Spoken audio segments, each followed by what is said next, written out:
கீழடி விவகாரத்தில் அதிமுக பொதுச் செயலாளர் எடப்பாடி பழனிசாமியை குறிப்பிட்டு திமுக ஐடி விங் வெளியிட்டுள்ள கேலி சித்திரத்திற்கு அதிமுகவினர் கடும் கண்டனங்களை தெரிவித்து வருகின்றனர். கீழடி ஆய்வறிக்கையை மத்திய அரசு அங்கீகரிக்காத விவகாரத்தில் அதிமுக தரப்பிலிருந்து கண்டனம் தெரிவிக்கப்படவில்லை என்று திமுக விமர்சித்து வருகிறது. இந்நிலையில் கீழடி விவகாரத்தில் எடப்பாடி பழனிசாமியை குறிப்பிட்டு திமுக ஐடி விங் வெளியிட்ட கேலி சித்திரம் சர்ச்சையாக மாறியுள்ளது. திமுகவை கண்டித்து தமிழகம் முழுவதும் காவல் நிலையங்களில் மாவட்ட காவல் கண்காணிப்பாளர் அலுவலகங்களில் அதிமுகவினர் புகார் அளித்து வருகின்றனர்.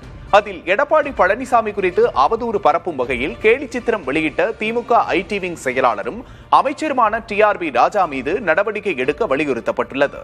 அமைச்சர் ராஜா மீது காவல்துறையினர் நடவடிக்கை எடுக்க தவறினால் நீதிமன்றத்தை நாடவிருப்பதாக அதிமுகவினர் தெரிவித்தனர்.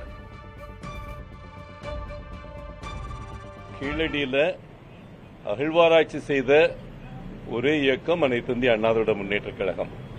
அது கீழடியை வச்சு அரசியல் செய்யும் இயக்கம் திமுக.